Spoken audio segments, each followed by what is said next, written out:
Bonjour et bienvenue à l'église Mon Plaisir. J'ai la joie et le privilège de vous accueillir à l'occasion de ce culte pour vous proposer de découvrir l'annonce de ce message qui a pour titre « Le secours de Dieu ».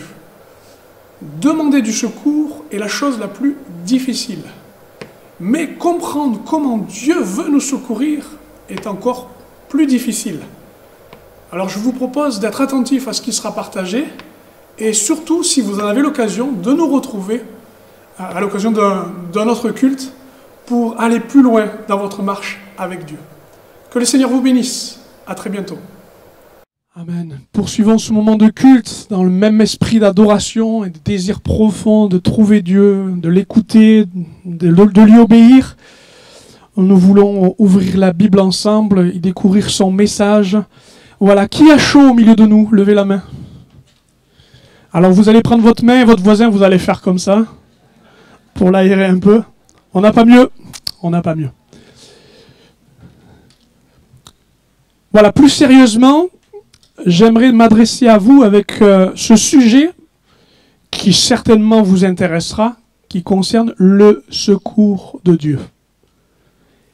Alléluia, il y a dans le ciel des ambulances. Il y a une batterie, de moyens dans le ciel qui sont prêts à se manifester pour nous parce que Dieu est le Dieu du secours. Amen. Seulement, est-ce que nous apprécions de recevoir du secours? Moi, quand j'étais enfant, je disais, moi, mal, jamais. Mais ne mettez pas du mercurochrome, ça pique.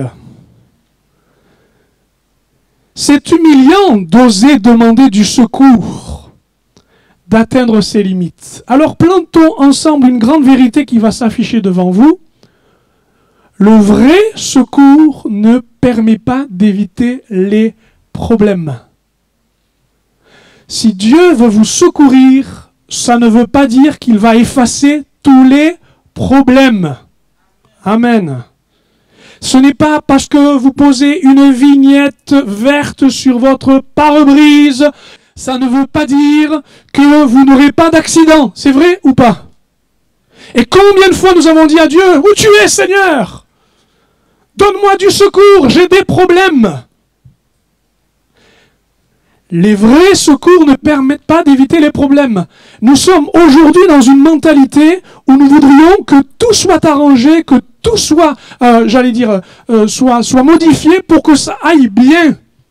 Le secours de Dieu, parfois, se manifeste, non pas simplement pour nous sortir d'affaires, mais pour nous transformer. Il y a un but, il y a une volonté, il y a un désir dans le secours de Dieu. Lisez ceci avec moi. Il existera toujours des vagues, toujours des vents déchaînés, toujours des hauts le cœur. Vous savez, quand on est dans la barque et que... il y aura toujours des moments où on perd la direction. Le nord du sud, l'est de l'ouest. Même avec vos téléphones qui essaient de capter pour avoir la direction. Il y aura toujours parfois des tasses que vous allez boire. Des vagues qu'on a du mal à gérer. Il y aura toujours des limites atteintes. Des fois, on se pose la question si on ne serait pas plus grand que Dieu pour se dire mais pourquoi j'ai des limites? Mais tous les problèmes, toutes les difficultés, tout le secours qui veut se manifester de Dieu, note pas ces choses. Il y aura toujours des horizons qu'on essaie d'approcher et qu'on n'arrive pas à atteindre. C'est exactement ce que nous enseigne la Bible, notamment dans le Nouveau Testament, quand il nous parle de tempête sur cette mer ou ce lac que plusieurs fois les disciples ont traversé. C'est étonnant, mais plusieurs tempêtes, à plusieurs moments. Je pense que quand les choses se répètent dans la parole de Dieu, c'est qu'il y a quand même quelque chose à nous dire. Vous savez quoi? Les bénédictions de Dieu et même l'obéissance à Jésus ne garantissent pas des tempêtes. Ça va? Vous faites descendre cette vérité en vous? Donc, vous n'êtes pas des abandonnés, des rejetés. Donc vous n'êtes pas des manipulés, vous n'êtes pas des délaissés, vous n'êtes pas des rats de laboratoire dans lesquels Dieu essaie de voir si ça marche ou ça ne marche pas. Non, vous êtes dans la main de Dieu pour son secours. Mais son secours, eh bien parfois, n'éteint pas le bruit des vagues, le mouvement des vagues, n'arrête pas le vent, ça arrive aussi. Mais son secours ne s'éteint pas. Alléluia. Disons la suite. Le vrai secours, certes, n'évite pas les problèmes. Mais le vrai secours nous fait traverser les problèmes. Alléluia. Donc oui, vous serez sûrement mouillé, un peu décoiffé, secoué, remué, mais vous serez quand même secouru. Alors, vous allez me dire, ici, je perds peut-être toute une partie de la population.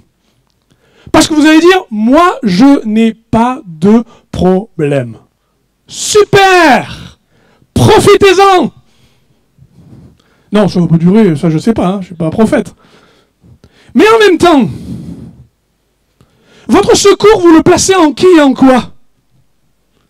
Vous vous dites, je n'ai pas de problème puisque mon compte en banque me dit que je n'ai pas de problème. C'est vrai?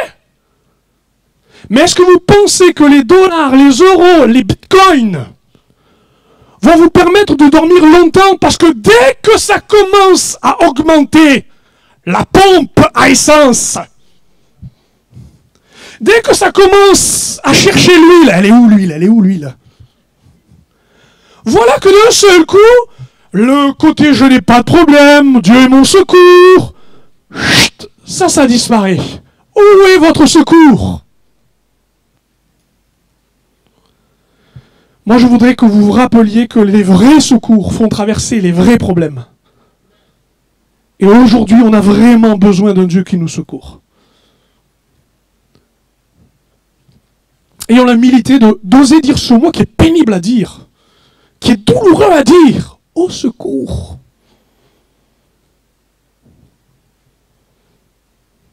Alors me direz-vous, certains au milieu de nous peut-être abusent de ce mot.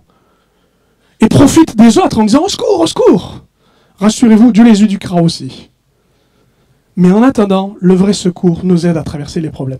Alors, j'ai trouvé un proverbe breton. Je ne suis pas breton du tout. Mais apparemment, c'est un dicton. Peut-être que ceux qui sont de cette région-là me le confirmeront. En tout cas, je l'ai trouvé. Et ça dit ceci. « Venez à mon secours, grand Dieu. Ma barque est si petite et la mer est si grande. » Cherchez pas dans la Bible, là c'est un proverbe, mais c'est pas... J'en vois commencer à regarder. Venez à mon secours, grand Dieu, ma barque est si petite et la mer est si grande. Nous avons ici un problème de proportion. Car voyez-vous, quand une tempête se manifeste, nous mesurons alors assez facilement, de plus en plus facilement, que nous sommes petits et que le problème devient grand. Le problème, surtout, c'est que plus l'océan est grand, plus le problème est grand, plus c'est difficile d'imaginer un Dieu qui peut nous secourir. Parce est-ce qu'il est aussi grand que ces vagues? Est-ce qu'il est aussi grand que ces problèmes? Est-ce qu'il est aussi grand que cette situation? Vous avez lu le vocabulaire de ce proverbe? Venez à mon secours, grand Dieu, ma barque est si petite et la mer est si grande. Et si vous mettez Jésus dans votre barque et qu'il n'a que la dimension de la barque, vous allez avoir des problèmes. Le secours de Dieu est bien plus grand. Ce matin, les proportions vont changer. Les mesures vont, j'allais dire, être transformées. Parce que nous croyons et nous savons que dans notre petite barque et dans les grands océans des problèmes, Dieu peut nous secourir. Amen. Continue. Nous allons lire assez longuement, mais j'allais dire, un récit que l'on connaît bien pour certains et d'autres que vous allez apprendre à découvrir, qui se trouve dans les évangiles. Matthieu 14, verset 23. Aussitôt après la multiplication des pains, je ne sais pas si vous réalisez un peu le miracle. Des milliers de personnes, avec quelques bouts de pain, quelques poissons, ils distribuent une foule. Je ne sais pas si vous imaginez le miracle. Et le défi de la foi, de voir qu'en rendant grâce et en distribuant, eh bien, toute une foule est nourrie. Il obligea les disciples à monter dans la barque et à passer avant lui de l'autre côté, donc, du lac, Pendant qu'il renverrait la foule, quand il lui renvoyait, il monta sur la montagne pour prier à l'écart, et comme le soir était venu, il était là seul, c'est Jésus. À la barque, déjà au milieu de la mer, était battue par les flots, car le vent était contraire. À la 4e veille de la nuit, Jésus alla vers eux, marchant sur la mer. Quand les disciples le virent marcher sur la mer, ils furent troublés et dirent « C'est un fantôme ». Et dans leur frayeur, ils poussèrent des cris. Tout le monde suit le récit, ça va? On continue, un petit peu loin. Jésus leur dit aussitôt « Rassurez-vous, c'est moi, n'ayez pas peur ». Pierre lui répondit « Seigneur, si c'est toi, ordonne que j'aille vers toi sur les eaux. » Et il dit « Viens, Pierre ». Alors sortit de la barque, et voyant que le vent était fort, il eut peur, et comme il commençait à enfoncer, il s'écria « Seigneur, sauve-moi ». Aussitôt Jésus étendit la main, le saisit et lui dit « Homme de peu de foi, pourquoi as-tu douté ?» Et ils montèrent dans la barque, alors le vent cessa. Ceux qui étaient dans la barque vinrent se prosterner devant Jésus et dire « Tu es véritablement le Fils de Dieu ». Je voudrais, dans le suivi textuel de ce passage, vous donner quelques éléments concernant le secours de Dieu. On va les voir en 4 parties. Le secours de Dieu dans l'attente, le secours de Dieu dans la frayeur, le secours de Dieu dans l'insécurité, le secours de Dieu dans l'hostilité. Super, impeccable. La 4e veille de la nuit, Jésus va descendre de là où il est en train de prier, et il va rejoindre les disciples. La 4e veille de la nuit, c'est-à-dire entre 3h et 6h du matin. Pendant toute la nuit, ou une bonne partie de la nuit, nos chers disciples ont ramé. Je vais le dire comme ça très familièrement, ils ont galéré. Parce que la tempête les malmenait. Vous savez quoi? L'attente du secours est une chose les plus terribles et les plus pénibles. Vous le savez? Quand on sait qu'on peut être secouru, mais que ça ne vient pas, on a toutes les difficultés du monde d'attendre. C'est toujours trop long. C'est toujours trop long. On a mal, on n'est pas bien, on ne comprend pas, et on se demande, mais qu'est-ce que fait Dieu, ou qu'est-ce que fait le secouriste, qu'est-ce que fait le sauveur? Il attend entre 3h et 6h du matin pour enfin arriver. Lui qui sait tout, lui qui les a lancés devant, il faut qu'il attende entre 3h et 6h du matin. Il faut toute une bonne partie de la nuit et des luttes pour voir enfin le secours de Jésus. L'attente, souvent, nous remplit de crainte parce qu'elle nous fait croire que Dieu oublie, que Dieu rejette, que Dieu a décidé de faire autre chose et nous place devant le désarroi du scénario suivant. Est-ce qu'il va me secourir? Ce principe est établi. Quelle que soit l'attente, Dieu reste le Dieu du secours. Même s'il faut rester la nuit et que la nuit est longue. Dieu n'oublie pas. Mais Jésus respecte les délais. Il fallait d'abord qu'il brille. Après, il fallait qu'il marche sur la distance. Et sur la distance, il fallait qu'il fasse jour pour qu'on le reconnaisse. Ça va? Et tout ça, il ne pouvait pas le faire nécessairement comme on l'imagine, c'est-à-dire en claquant des doigts.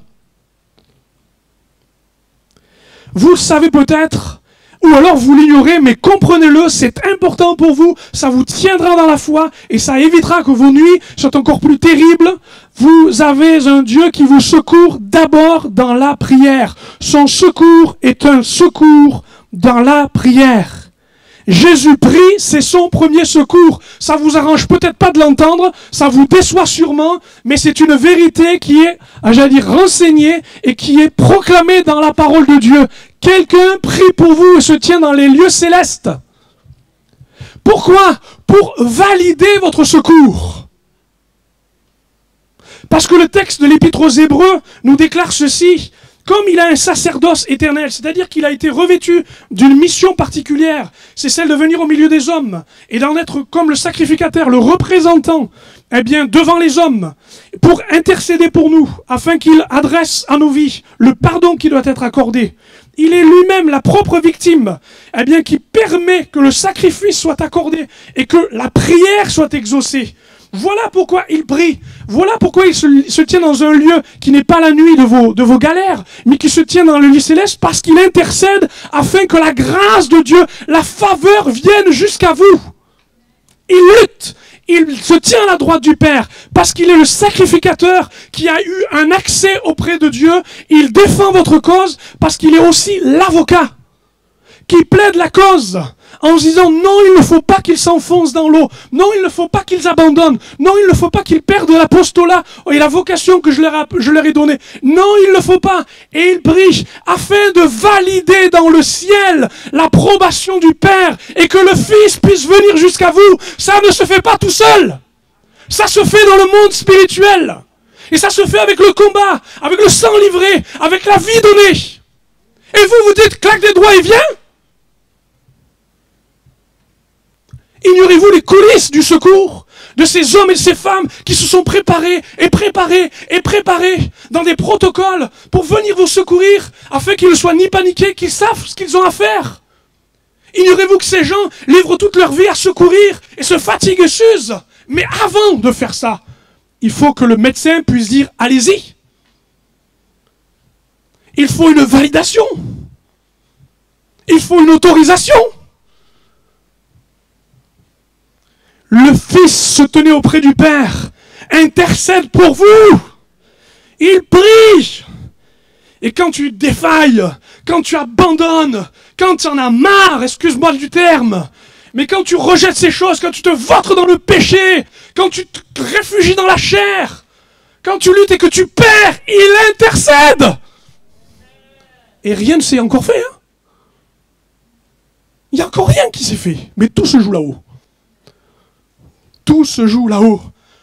Ton souverain sacrificateur plaide avec le sang. L'avocat intercède et demande au juge qui est juste d'être justifié afin que tu sois secouru. Vous me laissez reprendre ma respiration ?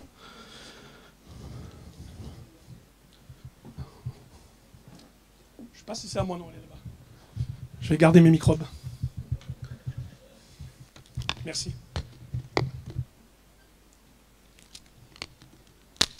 Secourir, c'est prier. Secourir, c'est organiser aussi. Vous imaginez, vous, que tous les éléments vont s'arranger pour vous parce que les rouages se mettent en place et que ça va bien ? Non, non, non, non, non.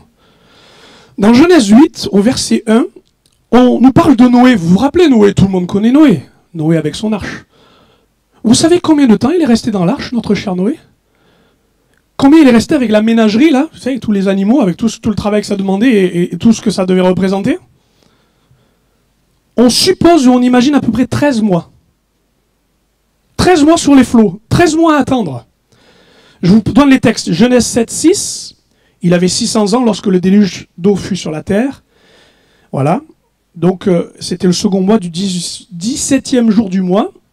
Les sources et les abîmes sont jaillis, donc. Et Genèse 8, 13, c'était l'an 601, le premier mois, le dernier jour du mois. Les eaux avaient séché sur la terre, et Noé ôta la couverture de l'arche, il regardait, et voici, sur la surface de la terre, il avait séché. Et enfin, verset 14, le second mois, bon, peu importe le détail, le 27 jour du mois, presque donc la fin du troisième mois, la terre fut sèche, et donc ils ont pu débarquer. Mettez-vous à la place de celui qui navigue, Noé, et qui s'est dit, mais à un moment donné, avec toute cette eau, mais est-ce qu'il y aura un rivage ? Est-ce qu'on va pouvoir arriver sur Terre ? Plus d'un an à attendre, plus d'un an à rester. Avant d'atteindre le rivage et de sortir, il faut parfois du temps pour décanter et préparer la suite. Je ne sais pas si vous comprenez, mais il fallait que le jour se lève pour qu'on puisse voir Jésus et qu'on puisse reconnaître quelle est sa grandeur lorsqu'il fera cesser. Je suis tout à fait d'accord, vous pouvez toujours discuter de la manière et de la méthode, de pourquoi Dieu l'a fait comme ça, mais en attendant, ce qui était sûr, c'est qu'il fallait que l'embarcation soit arrivée à la terre ferme. Et il l'a fait. Et il l'a fait. Secourir, c'est organiser. Et il y a des organisations que vous ignorez. Il y a des plannings et des calendriers que Dieu a respectés et qui est en dehors de votre contrôle. Mais pour lequel, eh bien, pour que cette nouvelle génération et ce départ et cette nouvelle alliance soient accordés à Noé, il fallait ce délai. Il faut un délai pour tout, un délai pour une gestation, un délai pour grandir. Il faut un délai pour tout. Et je comprends tout à fait que quand l'attente est là, que le secours manque, il n'y a qu'une seule chose, c'est l'impatience. Regarde donc à celui qui prie pour toi et qui organise son secours. Il vient bientôt. Amen. Dans la frayeur, alors on y va. Vous savez que la panique ou la frayeur déforme tout. Elle vous transforme en des personnes qui sont terribles, hein, parce qu'on a une capacité, quand on est complètement débordé, quand on n'arrive plus, à faire des projections, des idées, on a des scénarios, on a des trucs mais qui nous sortent de la tête. Vous imaginez, ils ont vu une forme, bon, sûrement que c'était impossible à imaginer, et la première chose qui est sortie en eux, c'est la superstition, c'est la frayeur. Ils ont dit, voilà un fantôme. Alors ne les accusez pas, s'il vous plaît, hein. Mais le mot veut dire fantasme. Ça, imaginer des trucs. Mais c'est terrible. Quand le secours manque, quand la mort arrive, quand le danger est là, quand on est impuissant, mais on part dans des délires. Mais les frayeurs, c'est terrible. Quand les émotions nous contrôlent au point qu'on n'arrive plus à les gérer, ça nous fait faire des trucs qui s'appellent la panique. Les gens se renversent. Est-ce que vous connaissez ça? Moi, j'ai vécu ça. Hein. Je vais en faire la confession. Ma première fille avait des problèmes pour manger. C'est-à-dire que l'alimentation était une chose compliquée. Donc, je vous passe les détails pour y arriver. Il fallait tout un dispositif pour y arriver. Le problème, c'est que souvent, elle faisait des fausses routes. Vous savez ce que c'est qu'une fausse route? Dès que vous avez réussi à mettre une cuillère dans la bouche, elle avale et du coup, elle fait... Et pour un père qui voit sa fille, alors que vous venez de lui mettre la cuillère dans la bouche, je vous assure, c'est la panique. N'imaginez pas un pasteur au nom de Jésus. Ah, il n'y a plus rien là. Là, il n'y a plus rien. Et vous savez ce que je fais? Géraldine! C'est ma femme. Au secours! Mais là, je vous le dis en rigolant. La panique. Mais quand vous paniquez, moi, je jette la cuillère, je crie, je secoue l'enfant, mais il faut que quelque chose se passe. Vous savez qu'il y a des situations, méfiez-vous de vous-même. Parce que l'épreuve crée en vous cette pression qui s'appelle votre propre nature. Et vous la réalisez.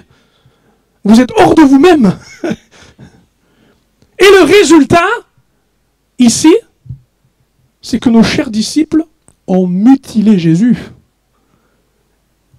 Ils lui ont enlevé toute personnalité, ils l'ont rendu comme une simple forme. Ils n'ont eu que le courage de dire « c'est un fantôme ». Mais vous savez que nos frayeurs, nos détresses, nos peurs paniques nous conduisent à enlever à Jésus tout ce qu'il peut posséder pour nous. C'est terrible. Il ne voit pas, il n'entend pas, il n'agit pas, il ne peut pas. Pourquoi? Parce que la frayeur parle plus fort. Vous savez qu'on gagne des guerres avec la frayeur? On impressionne, on écrase, et alors qu'on a tous les moyens pour y arriver, on ne le voit plus, on ne le sait plus, on perd tout, et on s'enfonce.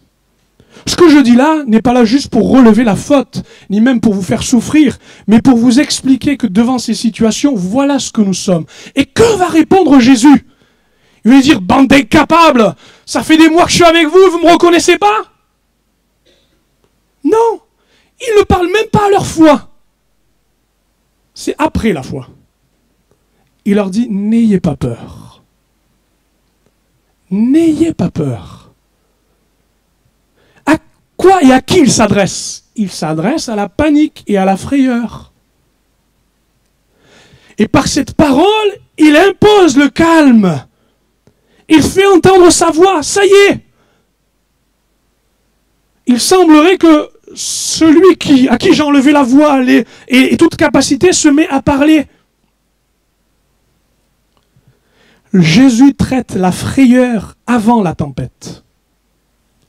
Jésus traite vos émotions avant la tempête. Vous voudriez que tout s'arrête d'abord, mais lui, il traite vos émotions avant, afin que vous compreniez très très clairement, vous êtes comme bloqué, vous êtes comme empêché, vous êtes comme, j'allais dire, emporté, parce que les frayeurs vous dominent.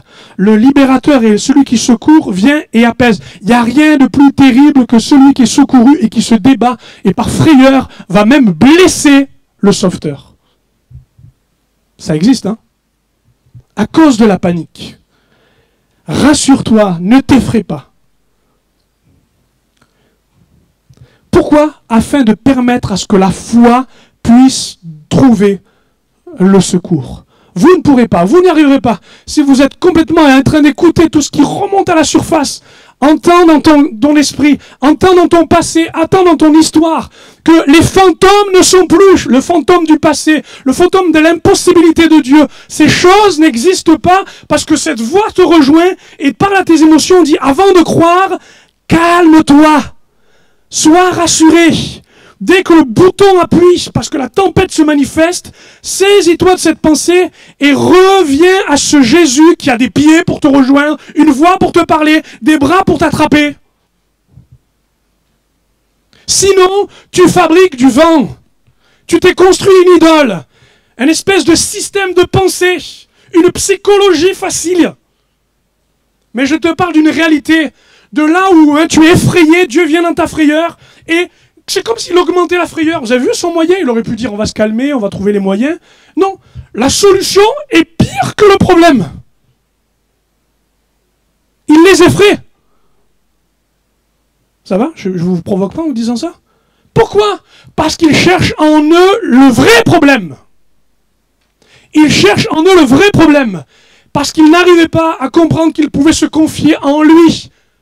À cause des frayeurs. Et moi le premier, mettez-moi dans cette barque, agitez-moi dans un océan, même si j'ai eu mon brevet de nage, je suis désolé, j'ai la trouille. Parce que je ne veux pas mourir. Parce que je ne veux pas perdre ma vie.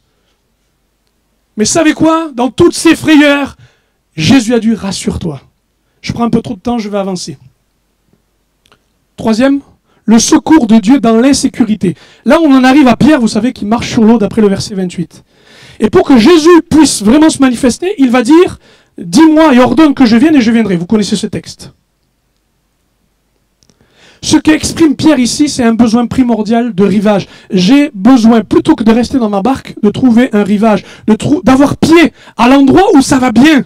J'ai besoin de sécurité. Si tu t'appelles Jésus, si tu es capable, si tu n'es pas un fantôme, si tu dis viens sur ce mot viens, je m'appuie sur chaque lettre et j'essaie de me rapprocher de toi. Parce que je préfère ce rivage que celui là où je me trouve.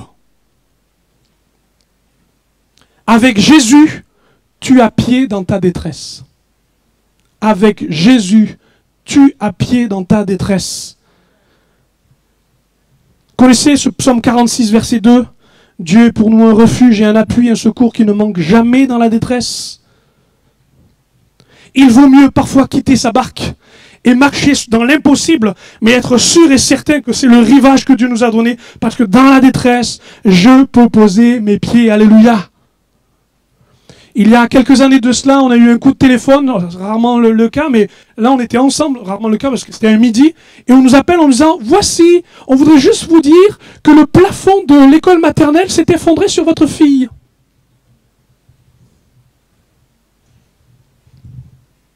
Mais c'est pas grave.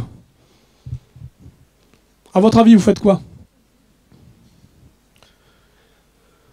Ben on se confie en Dieu du mieux qu'on peut. Alors là, je vous assure, n'y voyez aucune gloire, et alors encore moins, aucune capacité. On s'est regardé et une paix profonde. Moi, c'est comme si d'un seul coup, je dis, t'inquiète pas, sors de la barque, marche, tu verras. Tu as pied dans ta détresse. Alors on est allé jusqu'à l'école, à pied. On a vu tous les secouristes, on a vu tout le monde, on s'est approché, on nous a fait entrer dans la pièce où il y avait le dortoir avec les enfants et le plafond en plâtre et en ciment qui tombait. Et on a continué à avancer. Et on a vu notre petite fille qui avait quel âge? 4-5 ans, avec sa petite bosse. Entourée de je ne sais pas de combien de pompiers, saine et sauve. Je ne sais pas, je ne peux pas réécrire le scénario, je ne peux même pas m'imaginer ce qui aurait été de plus grave.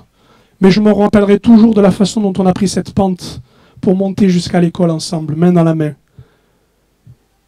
Et dire, si c'est toi, Jésus, si tu es dans cette tempête, fais que j'ai pied, s'il te plaît. Que je sois sur le rivage, même si c'est la tempête. Oui, on est sorti de notre barque ce jour-là. Comme vous le ferez peut-être quand à un moment donné, il faut prendre une décision terrible parce que vous allez perdre des choses importantes. Quand vous allez secouer par des choses terribles, parce qu'il est important d'avancer et de dire à Jésus, tu es mon appui, tu es mon secours, et dans la détresse, j'ai pied. Voilà pourquoi alors Jésus se permet de dire, mais où est ta foi, Pierre? Certains doutes nous font boire la tasse. Parce qu'elle nous retire l'avantage d'avoir un rivage pour nous dire, mais c'est la tempête, mais moi j'ai pied. Alors ce matin, s'il te plaît, dans ton insécurité, demande à Jésus, Jésus, donne-moi un rivage, que je sois plutôt auprès de toi. Vous pensez que Jésus a laissé Pierre s'enfoncer et boire sa tasse? Non, non, il lui a tendu la main.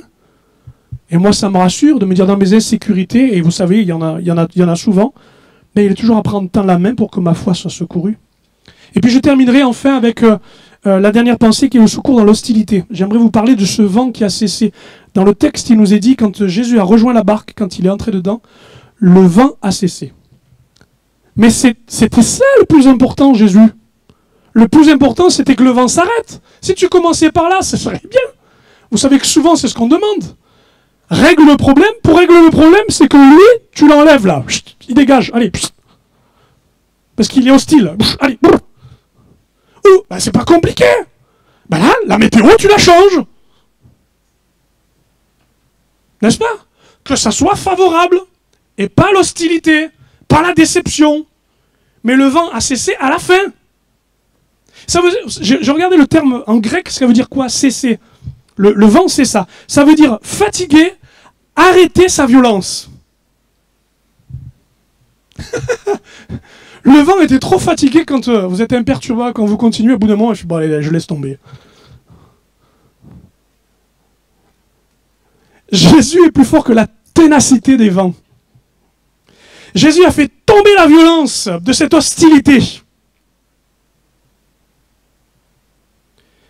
Jésus a terminé l'épreuve parce qu'il semble que le plus important pour nous, c'était que l'hostilité cesse.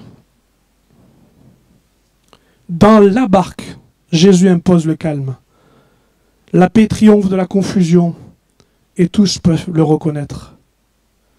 Connaissez-vous ce verset à retenir, à connaître et à pratiquer? Ne vous inquiétez de rien, mais en toute chose, faites connaître vos besoins à Dieu par des prières et des supplications, avec des actions de grâce, et la paix de Dieu qui surpasse toute intelligence, gardera vos cœurs et vos pensées en Jésus-Christ. La menace des vents se fatigue parce que vos cœurs sont gardés, vos pensées sont gardées en Jésus-Christ. Votre barque tient et vous restez. Quand Jésus met sous ses pieds, eh bien, la barque, quand il met sous ses pieds le vent, alors sa souveraineté est évidente. Vous savez quoi, ce matin, Jésus n'est pas que présent, il est assez puissant. Je vais inviter l'équipe à me rejoindre. Pour faire fléchir le vent. L'Épître aux Hébreux nous dit ceci, et j'aime le proclamer devant vous et avec vous, tu as mis toutes choses sous ses pieds. Et en lui soumettant toutes choses à Christ, Dieu n'a rien laissé qui ne lui fût soumis. Il n'a rien laissé qui lui soit soumis. Cependant, nous ne voyons pas encore, maintenant que toutes choses lui sont soumises. C'est vrai, nous ne voyons pas tout. Mais nous savons que, eh bien, autant donné au désir de Dieu, son secours vient et le vent cesse. Le tumulte se tait et le souverain se manifeste parce qu'il a tout mis sous ses pieds. Et si ce matin nous nous placions à ses pieds et nous acceptions ce secours, est-ce qu'on peut se lever dans sa présence, demander à Dieu sa grâce?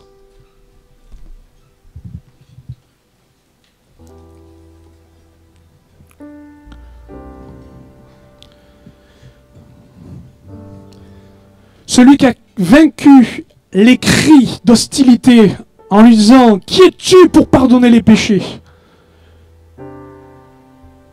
Celui qui a accepté qu'une foule crie crucifie, alors qu'il le disait auparavant, eh bien, accorde-nous d'être le roi de ce nouveau royaume.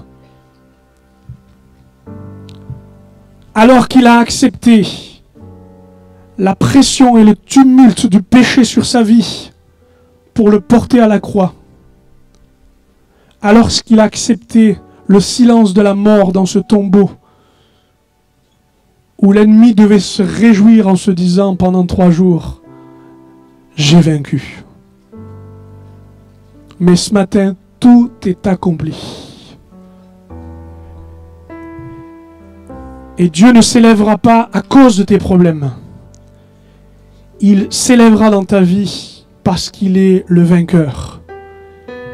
Il est le Dieu puissant. Lis la dernière phrase avec moi au moment où nous tenons debout, s'il te plaît, tu veux bien la mettre? Son secours est aussi certain que l'existence de mes problèmes. Si tes problèmes existent, son secours existe aussi. Par contre, si tu te focalises sur une chose, pourquoi tu oublies le reste? Dans ce moment où nous avons ensemble, que nous prions, je sais qu'il y a une lutte intérieure contre vos émotions, contre votre intelligence, contre votre histoire, mais que Dieu veut avancer. Alléluia. C'est peut-être le début du jour pour vous, pour que enfin vous compreniez ce que Jésus est en train de faire. Il vous sauve en vous portant secours. Fermons nos yeux, s'il vous plaît. Et à vous qui entendez ces quelques paroles, très sérieusement, vous allez continuer comme ça combien de temps? À refuser le secours? Parce que vous avez peur de ce qu'on juge de vous? Mais c'est terrible. C'est terrible de recevoir tout le secours du monde et de se dire « mais j'en ai pas besoin. Je me sauve moi-même. » Aucune leçon à vous donner, je fais partie et j'ai fait partie de ces gens-là. Mais je ne vais pas prolonger mon propos trop longtemps, mais je voudrais qu'avec le Saint-Esprit, ça appuie dans votre vie. Vous réalisez que vous vous privez de l'essentiel. D'être libéré de vous et d'enfin pouvoir dire « Au secours, Seigneur !» Ça coûte quoi de se laisser aller à donner le contrôle à celui qui justement va pouvoir vous secourir?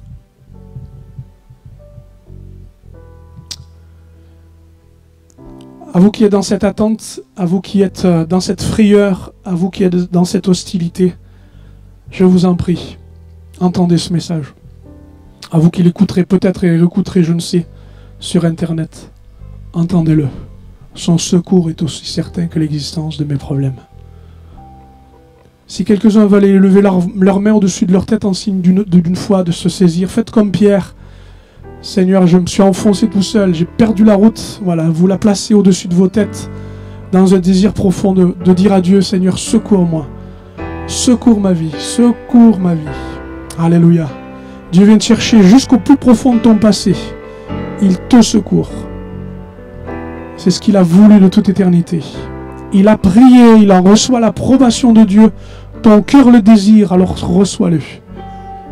Sois secouru maintenant. Alléluia. Nous prions maintenant, Seigneur, que le vent cesse, non pas parce que nous avons un pouvoir, mais parce que la paix de Dieu l'impose. Impose la paix, Seigneur, à l'hostilité.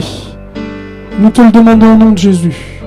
Nous prions que notre rivage soit donné sous les pieds de certains, qu'ils touchent enfin cette réalité. La foi est solide quand on s'appuie sur Christ et sur ce bien qu'ils entendent que chaque lettre, Seigneur, soit pour eux un pas supplémentaire pour qu'ils tiennent jusqu'au bout, malgré les vents, malgré les difficultés. Honore la foi de celui qui s'approche, au nom de Jésus. Et pardonne. Pardonne, Seigneur, ceux et celles qui t'ont mutilé. Ils t'ont, mon Dieu, fermé la bouche. Ils t'ont, mon Dieu, enlevé les bras. Ils t'ont rendu comme inefficace. Parce que les frayeurs et la panique, leur impuissance, Seigneur, leurs doutes ont amené à ces choses. Pardonne. Et Seigneur, rassure, reviens, afin que dans ta grâce, ton secours soit là. Au nom de Jésus. Amen.